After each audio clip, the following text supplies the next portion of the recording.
taa dịka m gwara unu na n'ụbọchị Satọde niile anyị ga na-agba mbọ na-eweta ihe ọmụmụ anyị ebe a na YouTube, na anyị nwekwara ike na-eweta ya na YouTube na TikTok kwa mana Facebook. Ihe anyị ji na-eme nke a bụ na anyị maara na o nwere kemgbe ọtụtụ izu na ọnwa enwere ọtụtụ ndị mmadụ na-ajụ m sị kedu ka nwa m ga-eji soro na ihe ọmụmụ unu na-eme, nke bụ na anyị nọ n'otu ebe mana ọ dị mkpa na anyị ga na-ezipụ ozi na-ezipụ ihe ọmụmụ anyị ka ụmụ Igbo ndị ọzọ ndị nọ ebe ọzọ dị iche iche nwee ike ị na-esonye. Ma ọtụtụ ndị nne na nna na ha ajụla ajụjụ a, ya nwa mere anyị ji na-enwe mkpebi si na anyị ga-eme gbaa mbọ na-eweli iwe n'ihi na ana m achọ ịma ka m ga-esi banyekwa na TikTok n'otu aka ahụ. Ya nwa bụ na ka m dozitu ihe a ụta. Okay. Alright. Achọrọ m idozi ya ụta. Ya ihe m na-ekwu wee bụrụ na o teela na ndị nne na nna jụwara ajụjụ ka ụmụ ha ga-esi wee bata na ihe ọmụmụ anyị na-eme n'ụbọchị taa, nke anyị na-eme n'oge dị ugbu a. Ihe a bụ o jirila nkeji 30 wee gafee elekere 2 nke ehihie na Albuquerque, New Mexico. Ama m na ọ bụ n'oge abalị na ala Igbo ugbu a, mana ihe a ji dị mkpa ka anyị chọrọ ime dịkwa mma bụ na mmechaa ihe onyonyo a, vidio a ga-anọkwa nke ndị mmadụ nwere ike ịhụ ya mgbe ọbụla. Ya nwa mere anyị ji wee kpebie sị na anyị ga-eme ka ihe ọmụmụ anyị wee bụrụ nke ga na-aga na ikuku. Nke a bụ nke mbụ anyị na-ewepụta ya kamgbe m zipụrụ ozi ahụ na anyị ga na-eweta ihe ọmụmụ anyị n'ikuku. Ugbu a unu ahụla ebe m nọ, anọ m n'ụlọ akwụkwọ anyị. Ana m esi ihe onyonyo ka wee gosi ndị nke nọ na TikTok. Ọ gaala ka mee ya ụta gị tinyezie ya. Ya bụ n'ụbọchị taa ka anyị na-ewetara unu ihe ọmụmụ nke Igbo, ihe ọmụmụ nke anyị na-eme Igbo language class. N'ụbọchị taa ụmụ akwụkwọ m nwere ebe ọzọ ha nọ, mkpọgara ha na-amụ ihe dịka ụmụazị na-eso n'ihe a na-eme n'obodo.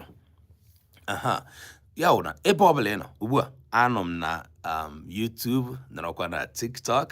Ọ bụrụ na ị na-esonye anyị, biko mee ka anyị mara na iso na ihe anyị na-eme. N'ụbọchị taa, ihe m gaje ileba anya nke mbụ, n'ihi na anọ m n'ọba akwụkwọ ka a na-akpọ library, n'ebe n'isi ọrụ ebe anyị na-amụ ihe. Enweghị m ebe m ga-ede ihe. Ya bụ na ihe niile anyị ga-eme taa, aga m anọ ebe a wee na mụ na unu wee na-akparịta ụka. Ya bụ na kamgbe afọ 2020 ka anyị bidoro ihe ọmụmụ Igbo na Albuquerque, New Mexico. Kamgbe ahụkwanụ o teela enwela ọtụtụ ihe ndị anyị lebarala anya. Obi ụtọ m bụ na ụmụazị ndị anyị na-akụziri Igbo, ihe anyị na-eme na-amasị ha, ihe anyị na-eme na-akpa ha ezigbote obiọma, n'agbanyeghị na ụfọdụ mgbe dịka ụmụazị bụrụ maazị, ha ga-emekwa nke ha ji bụrụ maazị. N'ụbọchị taa, ihe m ga-achọ ka ntinye ọnụ na ya bụ ihe gbasara ihe anyị na-amụ kamgbe anyị bidoro nke afọ 2025. Ihe anyị na-amụ gasị, anyị laghachiri na ibido ịmụgharị abịchị. Site na abịchị anyị wee na-emebe mkpụrụ okwu site na mkpụrụ edemede Igbo. Ihe anyị ji gaghachi n'imebe mkpụrụ okwu site na mkpụrụ edemede Igbo bụ na o doro m anya na unu ma na ọ bụ anyị mepụtara ngwaọrụ nke a na-akpọ Omenka app. Omenka app wee bụrụ nke emepụtara maka ịkwalite asụsụ na omenala Igbo. Ya nwa mere m ga-eji taa ihe m ga-akọwara unu bụ ọrụ ndị Omenka app na-arụ n'ịkwalite asụsụ na omenala Igbo, wee sikwe n'ebe ahụ kọwakwara unu ka anyị si jiri Omenka app wee na-akụziri ụmụazị anyị ihe. Otu n'ime ihe anyị na-achọ ịrụpụta na app a bụ app Omenka mgbe na-adịghị anya bụ itinye ihe ọmụmụ, usoro ihe ọmụmụ nke ndị bekee nwere ike ịkpọ lesson plan. N'ọnọdụ ihe anyị na-amụ, ọwụ na imeghe app Omenka, ọwụ na ị nwere app Omenka n'ekwentị gị, imeghe ya, otu n'ime ihe ị ga-ahụ na ya bụ gịnị? Ị ga-ahụ word list, nke a kpọrọ word list, ya bụ mkpụrụ okwu Igbo. Ịbanye ebe ahụ, ị ga-ahụ mkpụrụ okwu Igbo niile dị iche iche, ndị anyị dekọrọla na ndị anyị ka na-edekọ. Ọ na ịbanye na Omenka dịka onye nwere app ahụ na foonu gị, ị ga-ahụ ka esi kewaa ya dịka otu a esi arụ ụlọ. Ọ na ịrụ ụlọ, ị ga-ewepụta ụlọ obibi ebe a na-ehi ụra, wepụta usekwu ebe a na-esi nri, wepụtakwa ebe a na-anọ ọdụ nke ndị bekee nwere ike ịkpọ living room, na Nigeria anyị na-akpọ ya palọ. Nke bụ na ịbịa na app a bụ Omenka, ị ga-ahụ isi ụlọ niile dị iche iche anyị rụpụtara. Anyị rụpụtagasịrị isi ụlọ ndị a, ọ bụghị nke efu, ha niile nwere ihe ha na-arụ.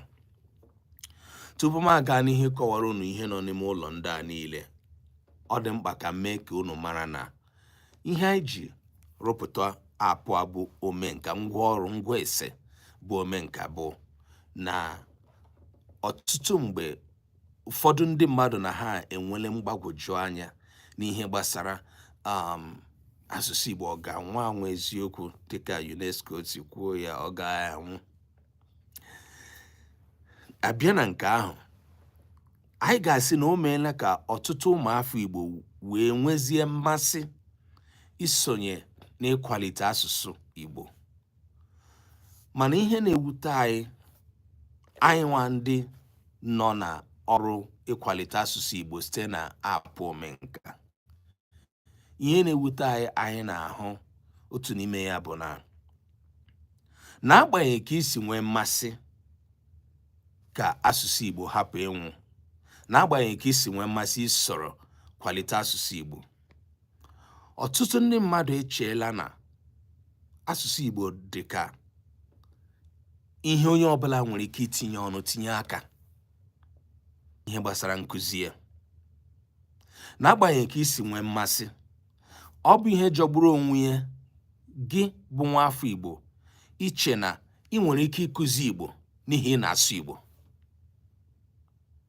Mana ihe gbasara ịkụzi Igbo na soshal midia, nke m wepụtara onyonyo dị nkenke n'afọ gara aga maka ya, ọ na-ewetara asụsụ Igbo ezigbote ọgba aghara, na-ewetakwara ndị chọrọ ịmụ asụsụ Igbo ezigbote ọgba aghara. Gị nwa bụ nwa afọ Igbo nwere ezigbo mmasị na asụsụ Igbo agaghị anwụ, nwere ezigbo mmasị na ị chọrọ isoro hụ na asụsụ Igbo agaghị anwụ, ihe ị ga-ajụ onwe gị tupu gị banye n'ịkụzi Igbo, banye na soshal midia bụ ịma Igbo. Ị gụrụ ya agụ, ị gụrụ ya ruo na ịma ya agụ, mara ede, mara akụzi. N'ihi ụzọ ihe ndị a niile dị iche iche, ị ga-amanwu asụ dịka nwa afọ Igbo. Ọ na ị na-asụ, enwekwara ike gị mara ede nke na echiche nke m ọ bụkwa nke siri ike nye ọtụtụ ụmụafọ Igbo. Anyị ahụla na ọtụtụ ụmụafọ Igbo amaghị Igbo ede. Ọ bụrụ na ịma ya ede, kedu ka ị ga-esi ama akụzi? Ị nwere ike ịma sụọ n'ihi ụmụafọ Igbo, amụrụ gị n'ala Igbo, azụrụ gị n'ala Igbo, nne na nna gị nyere aka gị ịmụta Igbo, ịma ilu Igbo, ịma akpa ala okwu, ịma ka esi ahazi okwu Igbo. Mana nna ịmụrụ Igbo, ịgụrụ Igbo ruo na ị nwere ike ịma akụzi. Ewepụta gị n'ụlọ akwụkwọ si gị kụzie n'ime classroom, n'ime klaasị si gị kụzie Igbo, ị ga-akụzinwu. Kedu nke o ji bụrụ na ma nwoke ma nwaanyị na-amaba na social media, na-ama social media wee na-akụzizi Igbo? Ihe a bụ ihe na-eri anyị nri n'obi. Kedu ka o si gbasa ọrụ anyị na-arụ na hapụ Omenka? Ka o si gbasa ya bụ na otu n'ime ihe anyị maara na-ewute anyị nke asụsụ Bekee na-akpa aka ihe gbasara Igbo bụ ebe mkpụrụ okwu dị.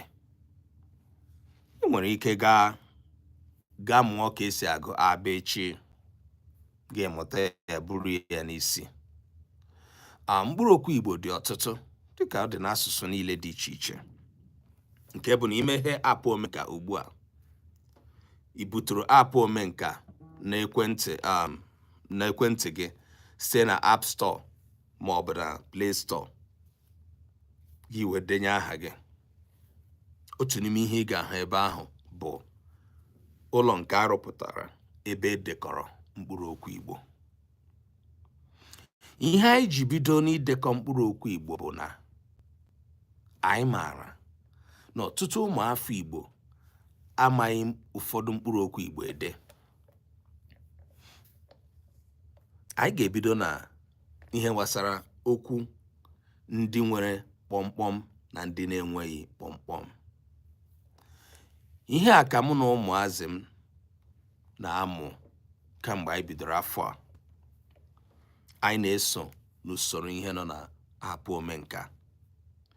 Ndị na-eso m ọwụnụ na ụmụafọ Igbo, biko tinyere m n'aka na ịhụnanya. Ọwụnụ na-anụ ihe m na-ekwu, ọwụnụ na-aghọta ihe m na-ekwu, meenụ ka m mara na unu bụ ụmụafọ Igbo na ihe anyị na-eme ebe a dị unu obi ụtọ. Those that are following me both on YouTube and TikTok that are not Igbo, well, this program is particularly for the Igbo people. I wouldn't be speaking English after this announcement. But thank you for stopping by. It's not very easy for you to understand me if you are not Igbo, but I thank you for stopping by. I recognize you all. Thank you. Ụmụafọ Igbo ndị n'ebe a, ọwụ unu na-anụ ihe m na-ekwu, ya na ihe m na-ekwu dị unu mma, biko tinyere m n'aka na akara ịhụnanya, meenụ ka m mara na ihe anyị na-eme dị unu obi ụtọ. Ọ bụrụkwanụ na inwetebe apụ Omenka n'ekwentị gị, dịka m na-akụzi ihe a n'ụbọchị taa, biko gbaa mbọ butuo apụ Omenka ka ị wee na-aghọta ihe m na-akọ. Ọkwa ọzọ m chọrọ ịma bụ na ọ bụrụ na ị na-ebe a wee na-anụ ihe m na-ekwu, ya ọ bụrụ na ị nwere mmasị, nwekwanụ amụmamụ gosiri na ịma ihe iriri n'asụsụ Igbo, ya wụ na ị ga-achọ ka anyị na gị soro rụọ ọrụ a. Anyị na-anabata ndị dị ụta, mee ka anyị mara. Ọwụ na ịma Igbo, ịgụrụ ya agụ, wee mara ka esi ede, marakwa ka esi akụzi, mara ka esi atụle, mara ka esi atụgharị, biko mee ka anyị mara. Ị ga-esonwu na ndị na-arụpụta apụ Omenka. Alright, ka m gaghachi na ihe anyị na-amụ nke ụbọchị taa. wee na-asị na ọwụ na inweta apụ Omenka ị ga-ahụ na enwere ebe arụpụtara maka mkpụrụ okwu.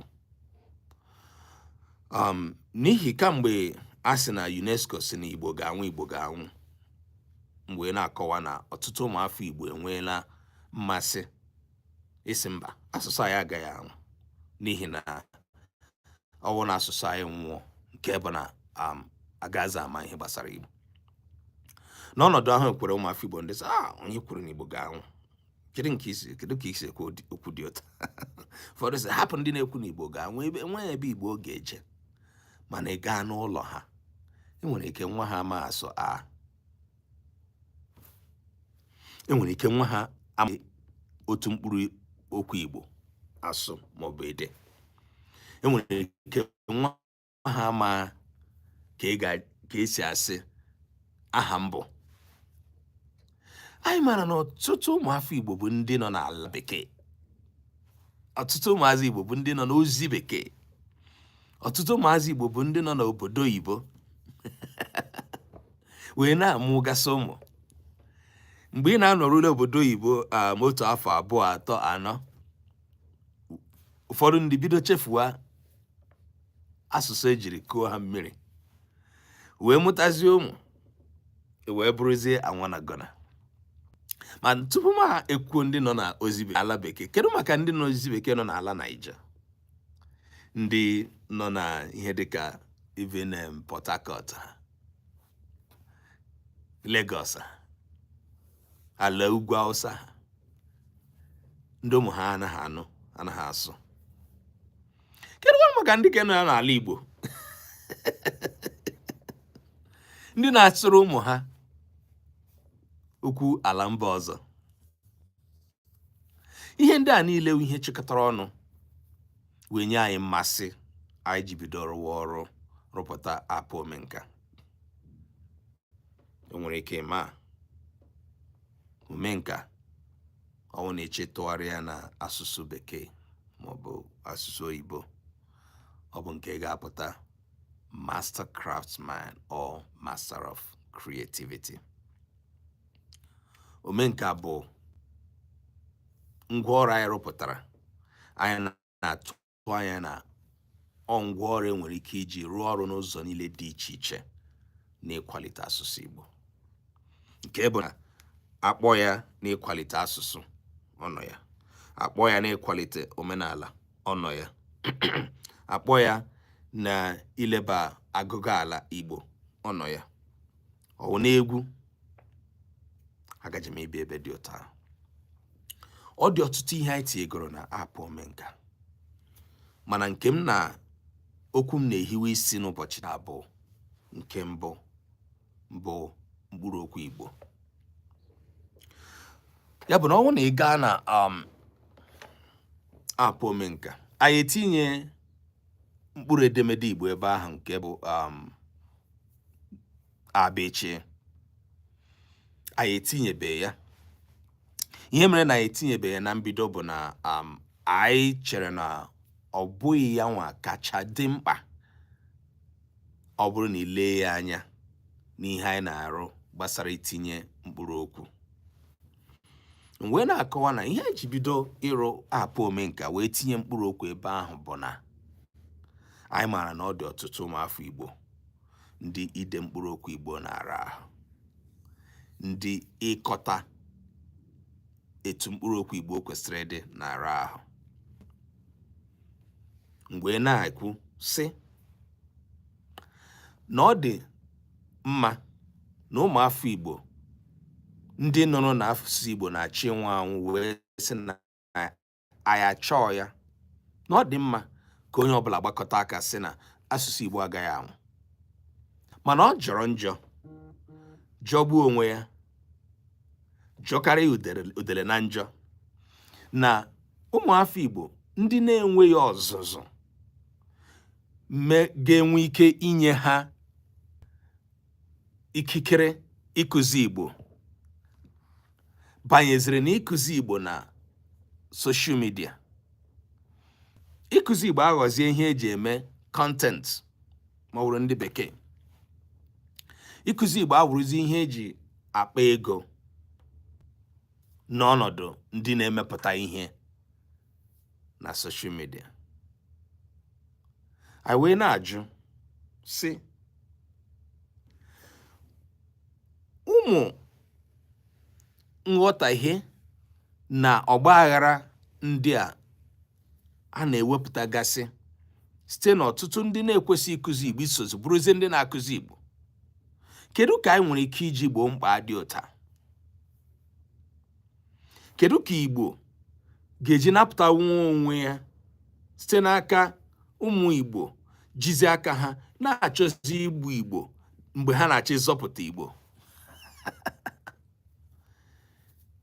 Ndị be anyị sị na ọ dịghị mma mmadụ ịga ịnyụ anyụ ga zọrọ azọrọ. Ọ dịghị mma ka anyị ga nyụọ anyị zọrọzie. Ihe mbụ anyị na-arịọ site na ụlọ ọrụ apụ Omenka, ndị na-arụpụta apụ Omenka, bụ biko ụmụafọ Igbo, ọ ma ị chọrọ ịkụzi Igbo, gaa nweta ọzụzụ ihe gbasara asụsụ Igbo. Dịka unu maara, ọtụtụ ndị ọcha na-asụ Bekee anaghị asị ya na ha ma ka asụsụ Bekee si arụ ọrụ. Unu eweliwe ndị na-akpọ m n'ekwentị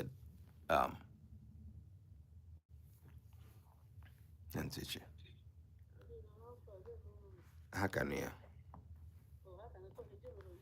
aga ha.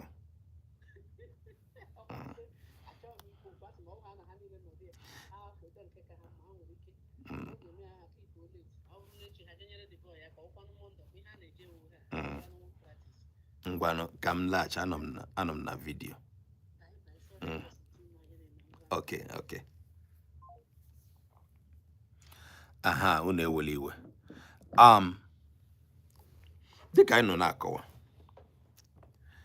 unu maara na ndị ọcha ndị na-asụ supre ọ bụghị ha niile maara Bekee, n'ihi na ha na-asụ supre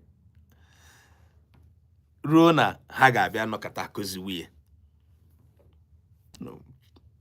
Legharịa nọ anya ụmụafọ Igbo, ọtụtụ ndị ọcha na-asụ Bekee ama Bekee.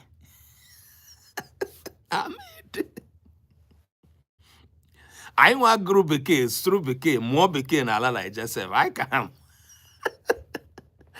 ka ha mara Bekee. Mana ha ga-asụnwu supre ruo na anyị nwere ike ịchọ ka anyị sụọ ka ha.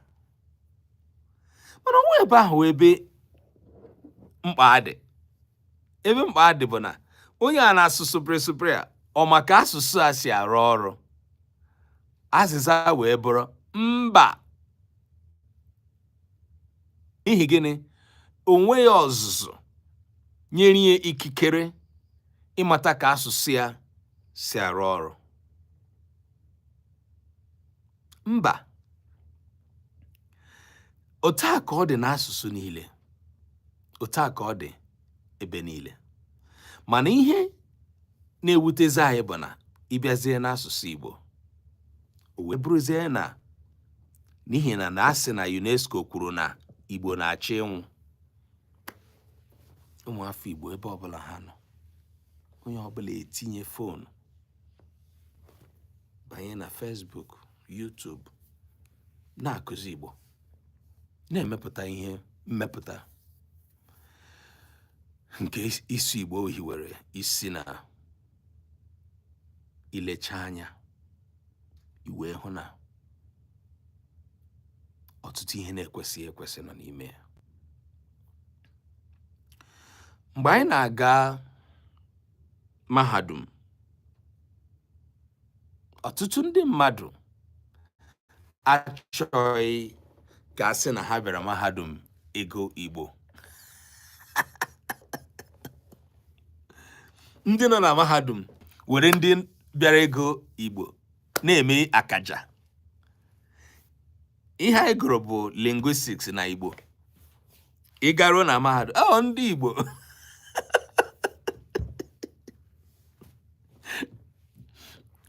When the nne na ha chọrọ ikweta na nwa ha nọ na mahadum n'ihi gị na-achọ ikwu ihe a na-agụ na so na na-agụ gị n'ụzọ Igbo ebe o nwere ike ịga gụọ accountancy, engineering, ga gụọ doctor. Ọ sị na ọ nọ na mahadum na-agụ Igbo.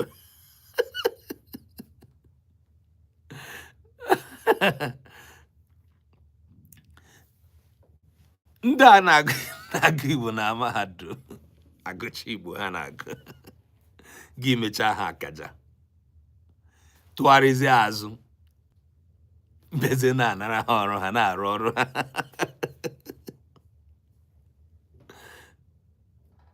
Iche na o ziri ezi? O zighi ezi. Ana m ekwu n'ọnọdụ ịnara ndị gụrụ Igbo ọrụ. Ana m ekwu n'ọnọdụ ndụ na ọdịmma na ọganihu Igbo.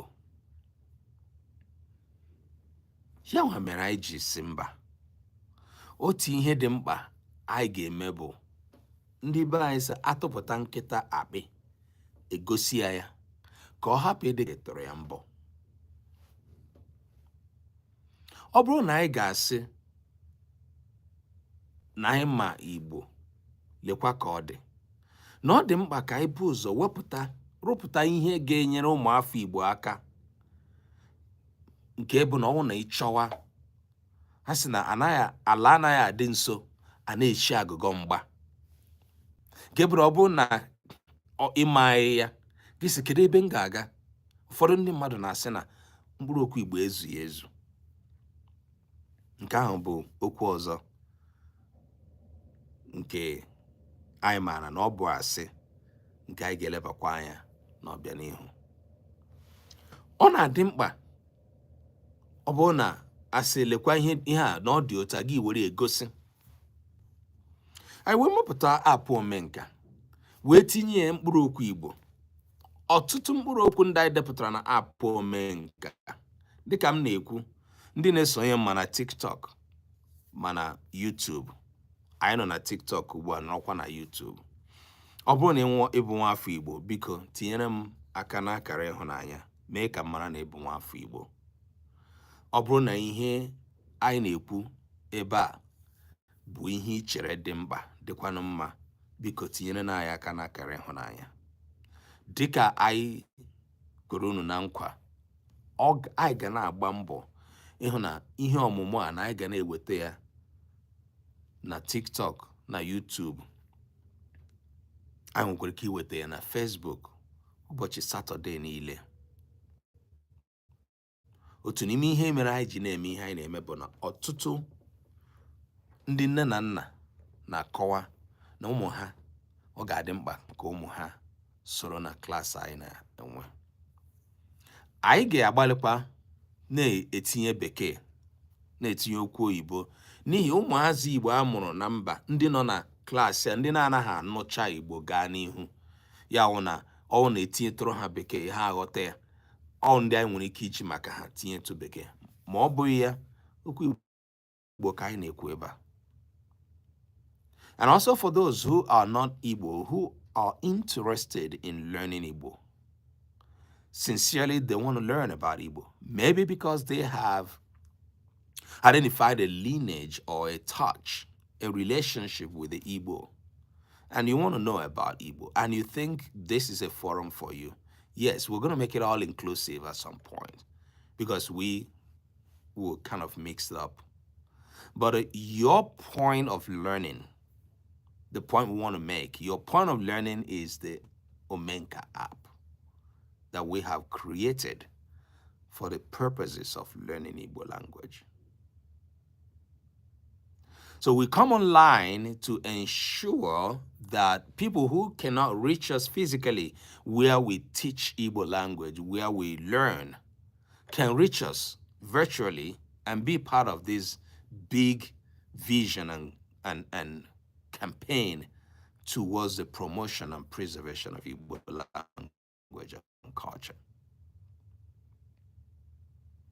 And as such, we created Omenka app as a pilot project that can serve other communities, direct other communities, encourage other people, language activists, language experts, in developing similar projects for their own language, especially if that language is considered either minority or dying or endangered, or you just have the enthusiasm of promoting your language.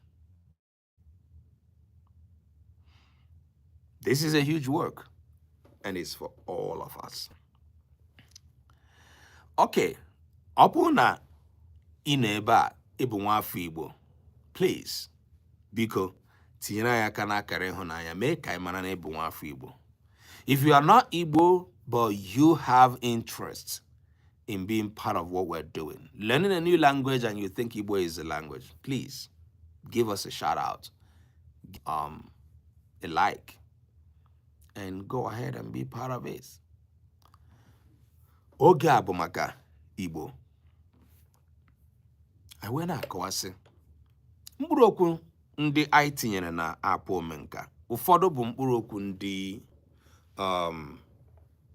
edere na Bekee ma tụgharịa ha n'Igbo, ebe ụfọdụ bụ mkpụrụ okwu nọ n'Igbo atụgharịkwa ha na Bekee. Mkpụrụ okwu ndị edere na Bekee ma tụgharịa ha n'Igbo bụ ụfọdụ mkpụrụ okwu ndị anyị maara na ha anọghị n'asụsụ Igbo dịka ọ dị n'asụsụ niile. Ọ dị ọtụtụ mkpụrụ okwu ndị nọ na asụsụ Igbo na-anọghị n'asụsụ Bekee. Mana ihe anyị na-eleba anya na nkụzi anyị niile bụ mkpụrụ okwu Igbo. Mgbe na-akọwa na mkpụrụ okwu ndị anyị depụtagoro na app Omenka nke sitere na mkpụrụ edemede abịchị bụ nke anyị depụtara iji gosi lekwa otu esi ede mkpụrụ okwu Igbo. Ihe ọzọ mere anyị ji na-edepụtakwa ha wee bụrụ iji mee ka ndị na-achọ ịmụ Igbo wee si na ya mụta Igbo.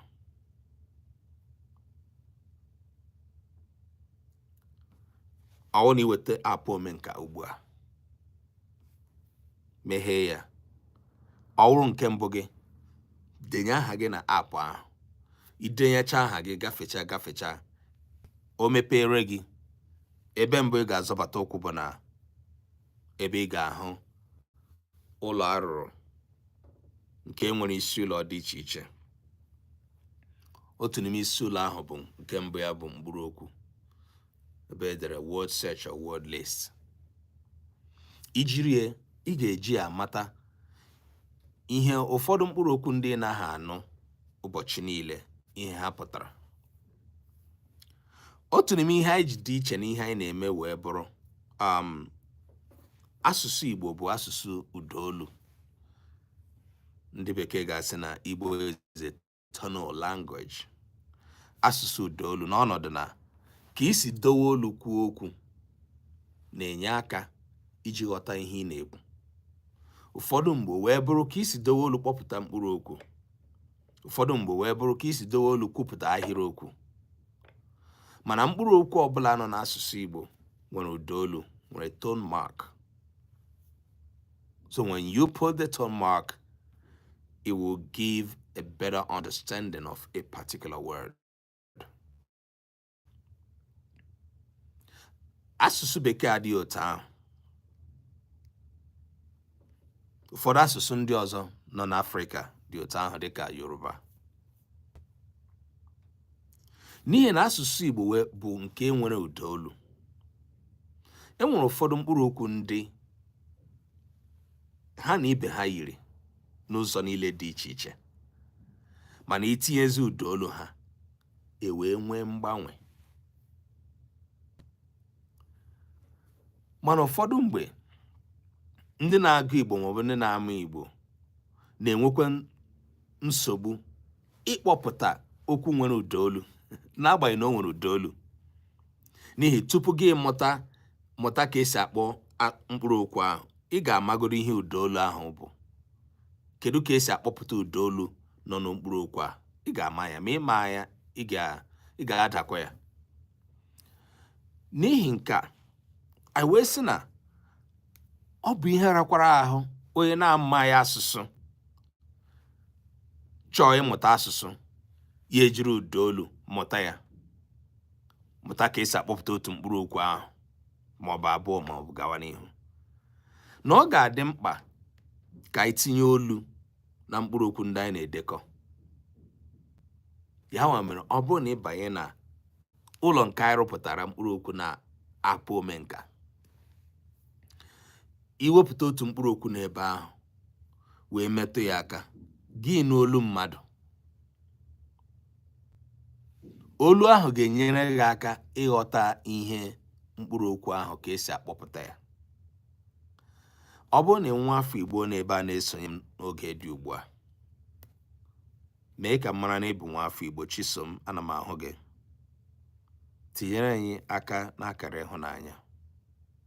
Ọ bụrụ na isiokwu anyị ji n'aka anyị na-ekwu, anyị na-akpa maka ya n'oge dị ugbu a, ị chere na ọ bụ nke dị mma, baa uru nye asụsụ Igbo, biko tinyere anyị aka n'akara ịhụnanya. Ọ bụrụkwanụ na ị nwetabe apụ Omenka, o nwere ike ịnụbeghị ya mbụ, o nwere ike na-agafe agafe wee hụ na anyị na-eme ihe, anyị na-akụzi ihe na TikTok maọbụ YouTube, iwee na-anụzi maka apụ Omenka. Gbaa mbọ nweta apụ Omenka na fon gị. Gbaa mbọ butuo apụ a n'ekwentị gị. Ọ ga-enyere gị aka.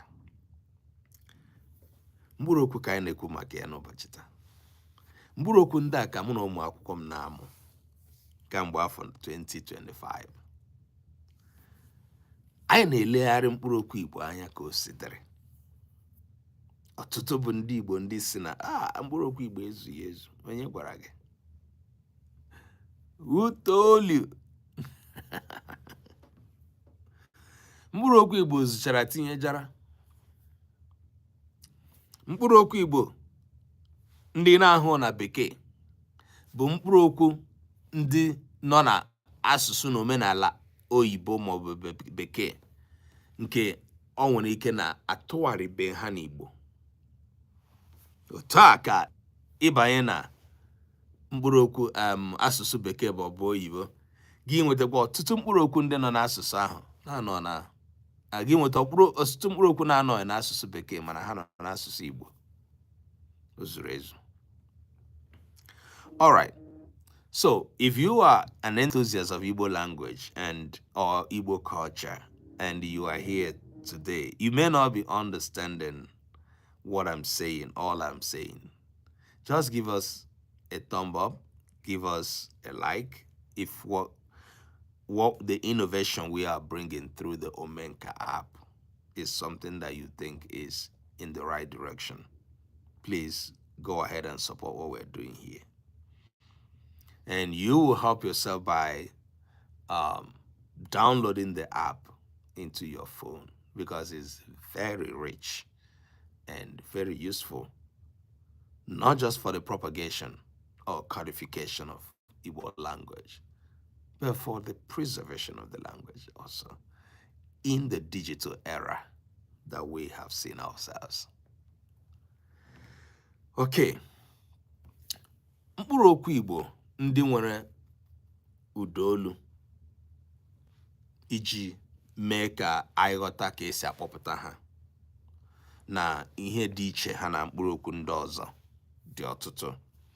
Mana na apụ Omenka, anyị wee sị na kama ịbịa tinye nwe ụda olu nke na-agbanyeghị na etinyere ya, a ga-enwekwa ọtụtụ ndị mmadụ na-agaghị akpọpụta mkpụrụ okwu ndị dị otu ahụ. Anyị wee tinye olu na mkpụrụ okwu ndị anyị tinyere na apụ Omenka, nke bụ na iwelie ya ugbu a, meghee ya, mkpụrụ okwu ọbụla i meghere wee metụ ya aka, mkpọpụta ya wee bịa, gị wee nụ olu mmadụ ya wee kpọpụtara gị. Mkpọpụta ahụ abụghị nke anyị tinyere olu ndị iti, mba, ọ olu ụmụafọ Igbo. ụmụafọ Igbo maara Igbo bụ ndị gụpụtara anyị ihe ndị mkpụrụ okwu anyị tinyere na aapụ Omenka. Nwaa ya, meghee aapụ Omenka gị, metụ aka na otu mkpụrụ okwu, ị ga-anụ olu aka m ya kpọọ. Ya nwa mere anyị ji ji aapụ Omenka na-akụzi asụsụ Igbo. Ile ya anya, ị ga-ahụ na mkpụrụ okwu ndị anyị debatarala ebe a, ha wezekwu na o ruru 1,000 gaa n'ihu. Ndị Naija si, ndị Igbo si na akwụwa bebi nza akwụwa akara nation. Ihe gbasara mkpụrụ okwu anyị na-edekọ na aapụ Omenka ebiwebe ya aka, n'ihi gịnị? Ha dị ọtụtụ. Anyị ka na-abụ ya karakara, ebido, mana anyị edekọọla ihe karịrị 1,000. Achọrọ m ime ka anyị mara, n'ihi na ọtụtụ ndị mmadụ amakwala maka ụfọdụ ọrụ ndị mmadụ na-arụ iji kwalite asụsụ Igbo nke na-abụghị aapụ. Mana anyị nwa ihe anyị ji rụpụta aapụ bụ na anyị maara na aapụ bụ nke nọ na fon, nke nọ n'ekwentị.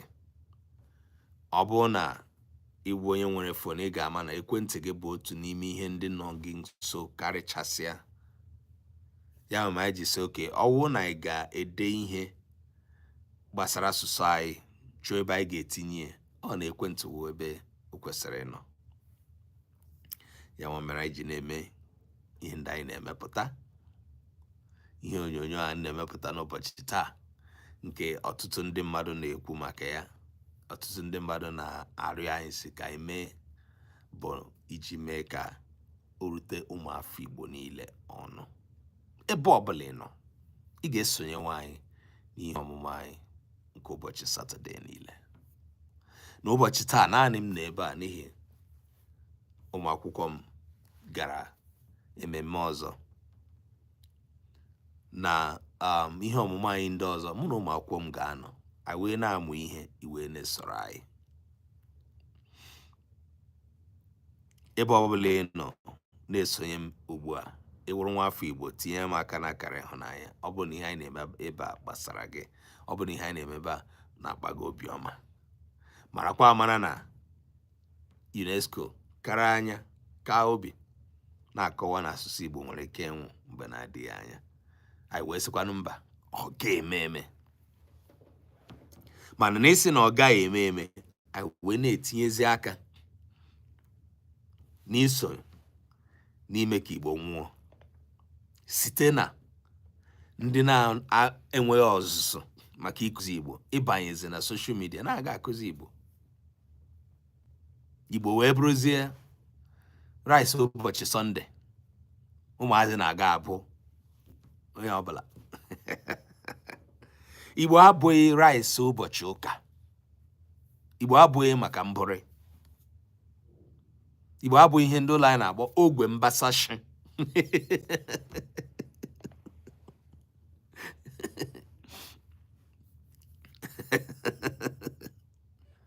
Igbo bụ asụsụ, Igbo bụ omenala, Igbo bụ obodo kwụrụ chịm. Igbo bụ agụgụ ala ndị mmadụ. Igbo bụ akụkọ ndị mmadụ. Ọ bụghị ihe a na-akpatụ aka ma dik ma tọ mmagharị. Onye nọkọta ya ebulie ya ba soshal midia ga na-akụzi Igbo. Ọ bụghị na na olu m ugbu a, iso na ndị na-akụzi Igbo na soshal midia, ma inwe nzere n'ihe ọmụmụ, inwe ọzụzụ gbasara Igbo, ịmaghịkwana ya, wepụ aka. Ugbu a chọrọ m ime ka anyị mara na, dịka m kwuru ya, e nwere ọtụtụ ndị nwere ọzụzụ, ndị gụrụ Igbo, ma ha ama Igbo akụzi. Ha ama Igbo ede. Nwekwe ụfọdụ ndị na-agụ Igbo, ndị na-amụ Igbo, ma ha ma Igbo karịa ndị ahụ si ha mara ya amụ. Achọrọ m ime ka anyị mara na ọnọdụ ndị a niile dịcha. Ihe a ga-ajụzi onye gara gụọ Igbo gụrụ ya ebe ọbụla ọ gụrụ ya, onye nwere ọzụzụ maka Igbo mana ọ maghị ede ma akụzi, ya ga-ajụzi ya bụ mpekele eju ele nne gị kpomkpomkpokologhom a ga-ajụzi eze dokorie gara amị ndị abụtie mpekele eju ole nne gị kpomkpomkpokologhom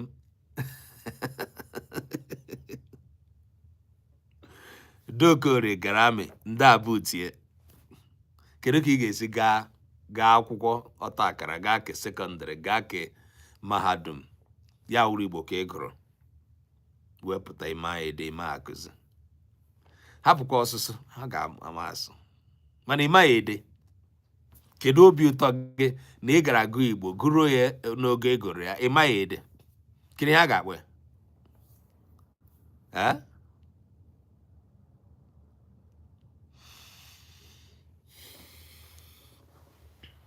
ụmụafọ Igbo ndị nwere mmasị iso kwalite Igbo, unu nwa ka anyị na-ekwuru okwu. Apụ Omenka anyị mepụtara abụghị naanị ndị mba ọzọ ndị na-amaghị Igbo asụ, ọ dịrị nwafọ Igbo ọbụla.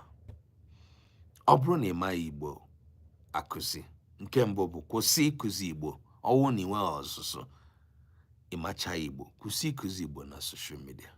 Nke abụọ, were apụ Omenka ji kwalite ọmụmụ na mmasị nwere n'asụsụ Igbo, ọ ga-enyere gị aka. Ọnwụ na ime ya, ị ga-enwe ike ịgwazi onye agbata obi gị, gwa nwanne gị maọbụ nwanna gị, silekwa kamgbe m nwetara apụ Omenka echekwana na ama m Igbo, mana ahụla m na enwere ọtụtụ ihe ndị na-amaghị dị n'asụsụ Igbo.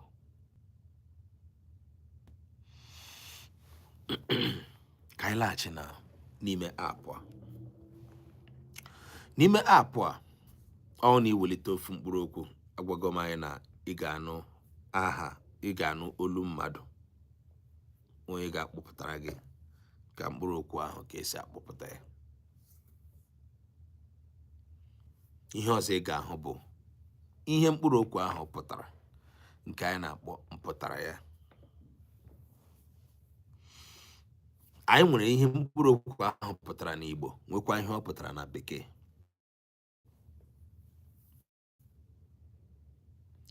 Ọ bụ na ile ya anya, ụfọdụ ihe anyị depụtara dịka ihe mkpụrụ okwu pụtara nwere ike ọ pụtaghị mpụtara mkpụrụ okwu ahụ dịka ndị ụlọ unu si akpọ ya. Ugbu a ana m ekwuzi okwu maka olundi nke a na-akpọ dialect.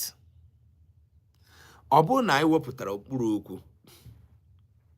ya bụ na mkpụrụ okwu ahụ bụ ihe ndị ụlọ unu na-akpọ ya, ọ bụ ka esi ekwu ya na olundi gị, emela nkụja.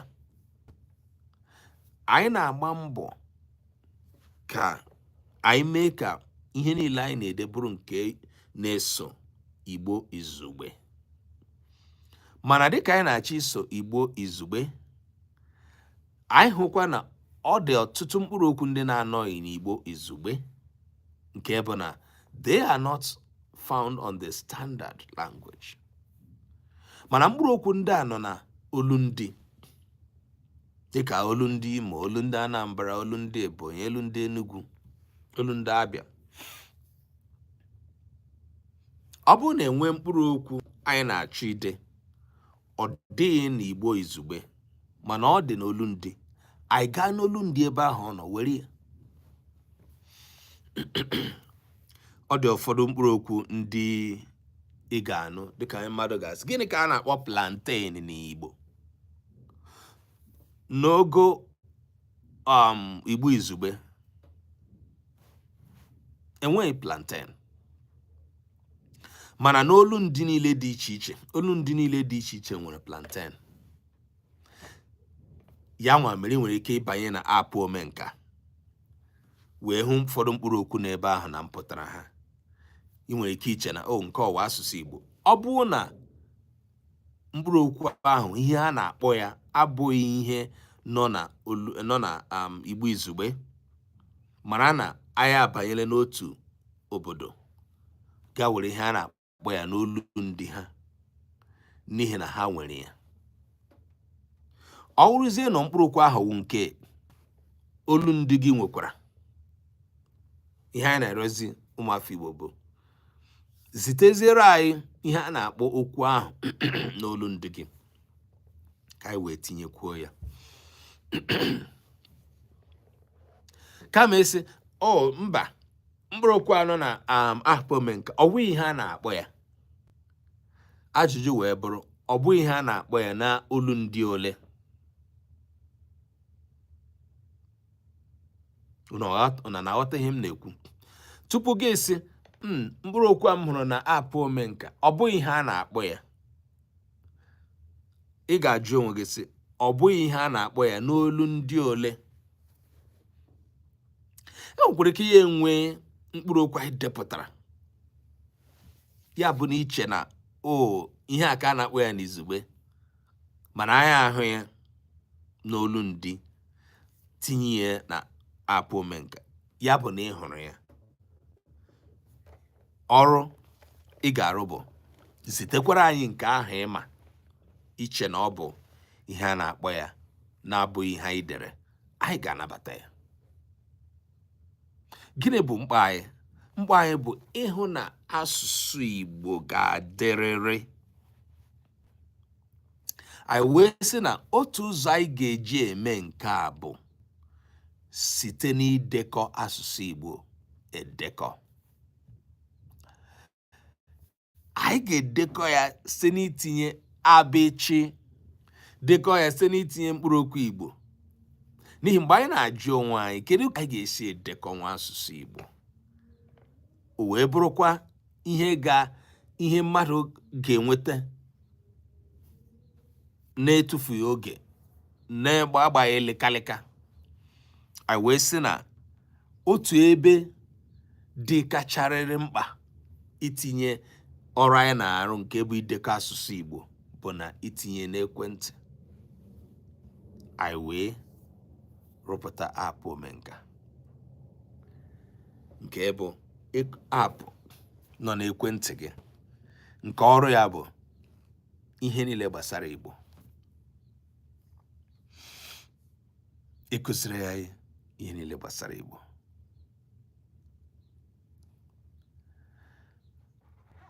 Ọ bụrụ na ebu nwa afọ Igbo n'ebe a, ndeewo maka isoro anyị, mana aga m achọ biko mee ka anyị mara na ebu nwa afọ Igbo, tinyere anyị aka n'akara ịhụnanya. If you are a non-Igbo, you may not understand all that I'm saying in Igbo, but if you think our innovation is a worthy one towards the promotion and preservation of our language, which is a methodology that is applicable to any language, support us by just giving us a thumb up or tapping the like button for us. Ụmụ Igbo, taa bụ ụbọchị Satọde, abalị mbụ nke ọnwa atọ n'afọ 2025.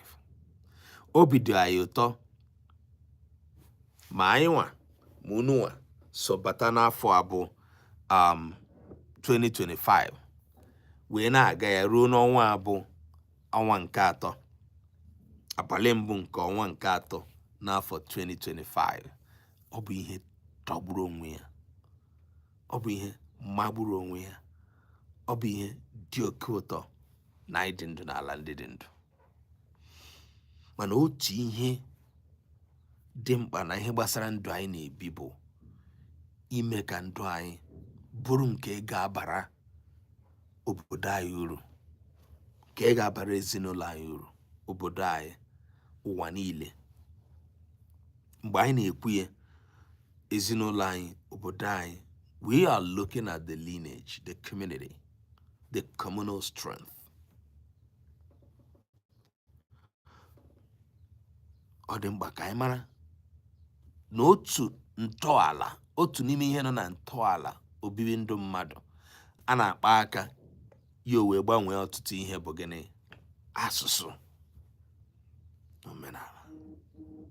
If a person wants to change a lot of you, if a person wants to change your narrative, just like colonialism wanted to change the entire narrative of African continent, touch their tongue, change their tongue, touch their history.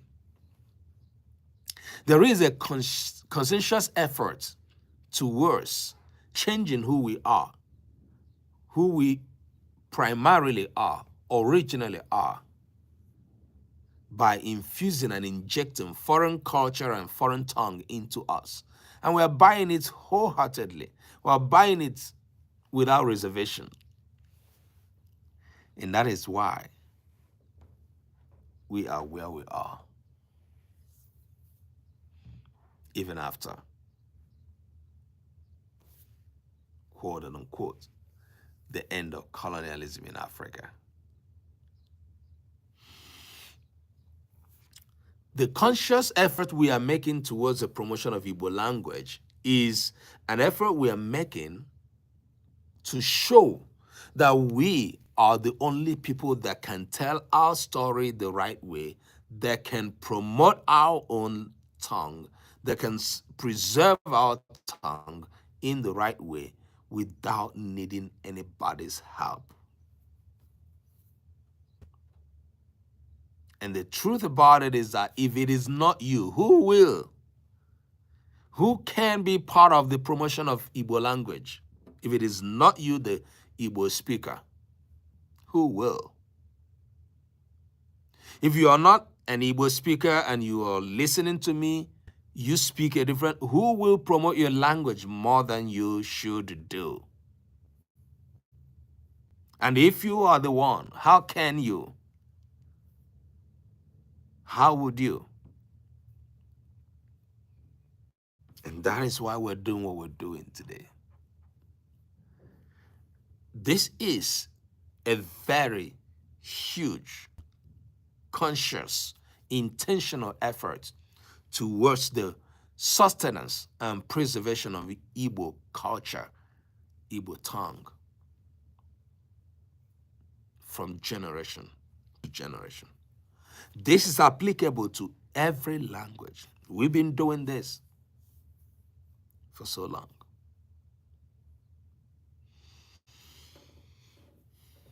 What anybody can take away from you is you, what you have. And what do you have? You have your identity. And when it is taken away, you are non-existent. Your identity is linked. It's either your biological identity or your cultural identity. Every other thing comes. Your lineage, biologically, your cultural lineage. That's why we built Omenka app. And that's why we say every Saturday we're going to be here sharing thoughts about Igbo language and culture with you.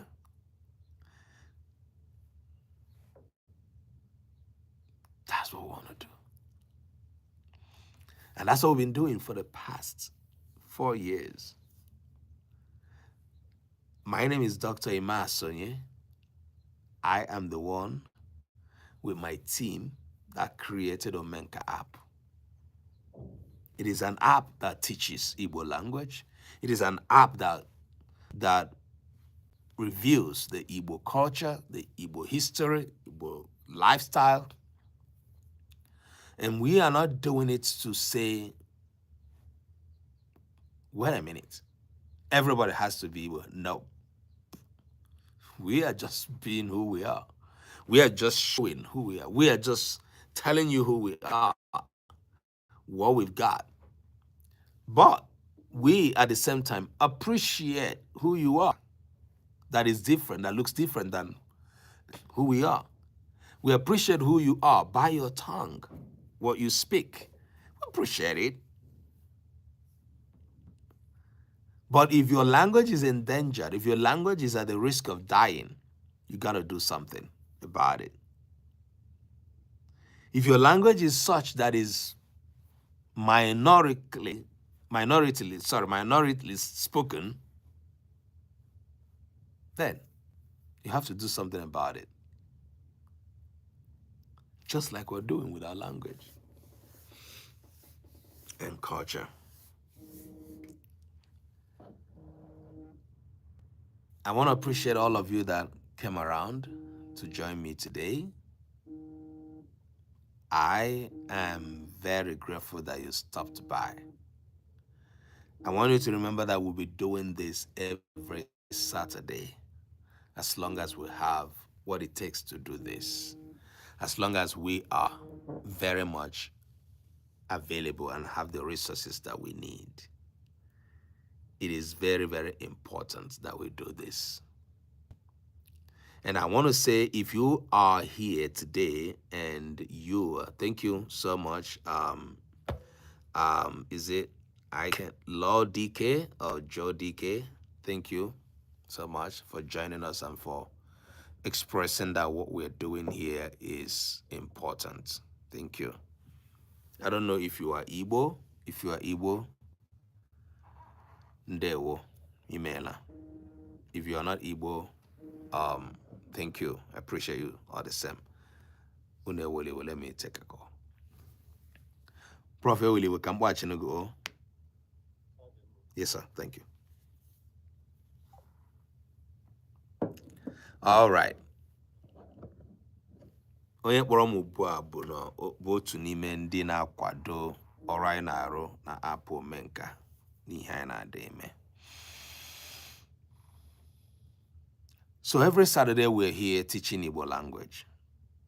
Very soon we're going to be bringing you different programs that we do to support the preservation of our language. And like I said, we are not doing it to say to anybody that you are anything less than who we are. No. We are doing it to show you that you can do the same with your language. You can stand up to it to say, I am this by my cultural identity. And there's no way you can express that without knowing your tongue, without speaking your language. If you are still one of those not proud of their tongue, well, sorry, I'm proud of mine. My children are, my people are, and that is what makes us unique. For those of you who understand the identity that flows with your being, it's something that you do not grab from attending a seminar or listening to a preacher or motivational speaker or whatever. It is something that you build by yourself over time by plugging into who you are, who you were made to be. That is just what it is. And it's something that nobody can take away from you. That is why we created Omenka app. Go to Play Store, go to Apple Store, touch there, search for Omenka app, Omenka. Look at the work we are doing there. If you are a tech-savvy person, tech expert, if you are a language activist, you can build similar thing that we're building for the Igbo language. Even if you are not, but you are in a position to fund such a project for your own community, do it. It's worth doing. It's a legacy. It's something that will live after you. So we are not creating the app because, oh, this is the era of app creation. No, something happened. For those of you who do not know, now the rest of my message is for those who are not Igbo. who, by virtue of whatever, you stopped by to listen to me. For the past 1 hour, I've been speaking Igbo almost all through. The rest of the minutes I'm going to be spending here, I want to pour out my heart to those who are non-Igbo, who are here with me. It is important to know that if you have something to give to your people, your community, your existence within your lifetime, something that will live after you, you should. So if you did not know how to do a thing and are able to learn from what another person built or the people built, why don't you copy it? Why not?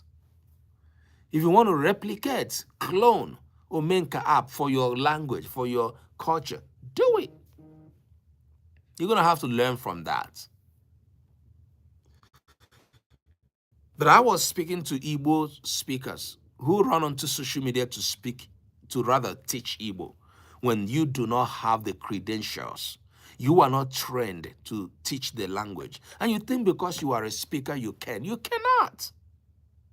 Because you are not trained to know how the language works. You are trained by nature to speak the language.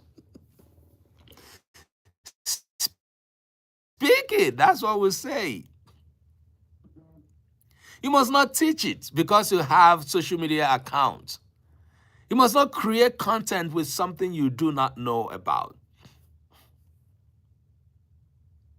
Yeah, you can create content by coming to your account and speaking Igbo language to people.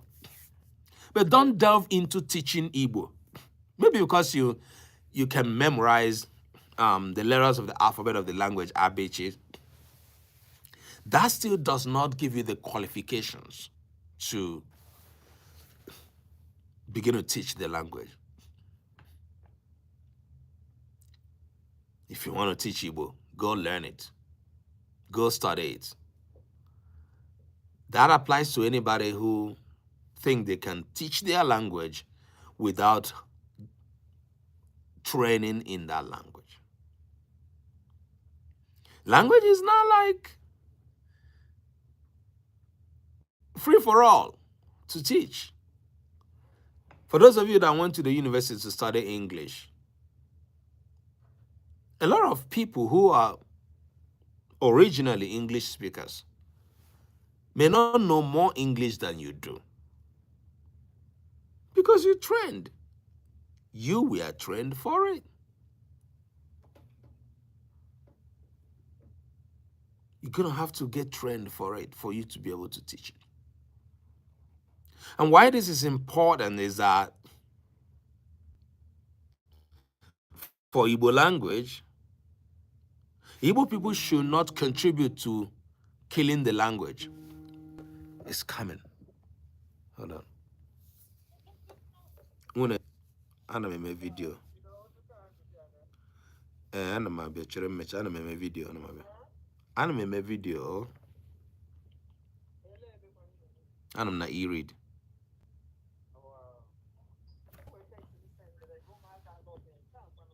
Ahụla m ya. I'm coming. Okay. Okay. So, I know that's how my day is usually on Saturdays. I apologize, please. So for those of you who think that you can jump onto the social media and teach your language without having to train for it, it is not right.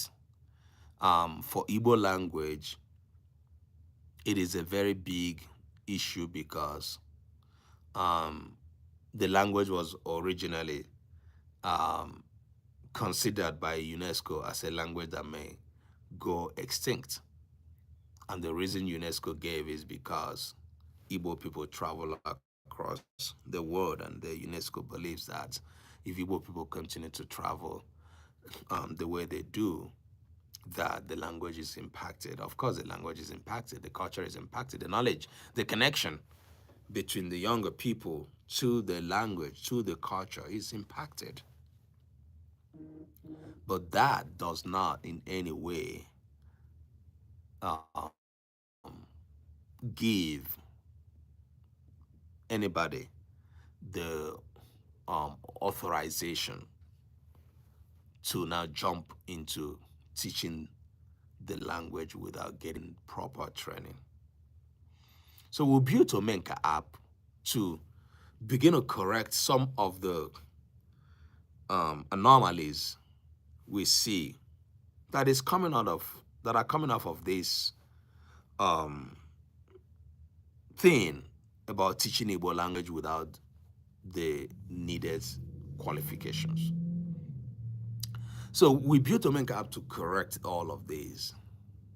And we want to beg every Igbo son and daughter who has the enthusiasm to make sure that the language is preserved and promoted, to please do the right thing. Encourage those who are studying Igbo in the university or anywhere they're doing. If you can, go get a degree or anything less, at least learn it. If you cannot, encourage others. Do your Igbo content. Create your content in Igbo. Promote culture, promote music, anything. But don't go teaching. Rather than saving the language, you are making it to have more problem. That's all. One of the things we created Omenka app for. And so we will be coming live on Saturdays, as long as we can, to give the opportunity to those who are not physically where we teach Igbo language to join us. Join us and learn. It is going to be very, very bad that you are confronted that you are Igbo, you cannot speak, you cannot introduce yourself, you cannot express yourself in the language. It's not good. It's not good. So I say this today as I round off. Since the last week that I announced to us I will be, broadcasting our teachings. This is the first Saturday we're doing that, fortunately. I'm glad we're able to. Not too many people joined us today, but we keep doing this, and we know people will get to know what we're doing. And for what it's worth, if you are not Igbo and you come across our live program, you're learning one or two things because you have a language. Whatever your language is, you have a responsibility to keep your language and hand them over to the next generation. So what can you do if your language is endangered? What can you do if your language is considered not growing? What can you do if imperialistic languages like English and French are wanting to kill your language off because your people, we are colonized? What can you do in the 21st century if your tongue is still being subjugated by the colonial tongue? Away with that. You got a responsibility.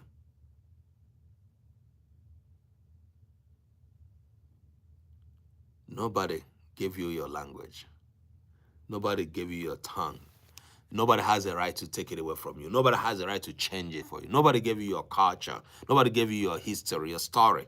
Nobody has got the right to take it away from you. And you shouldn't allow anybody to do that by blending into, just because you can speak English, French.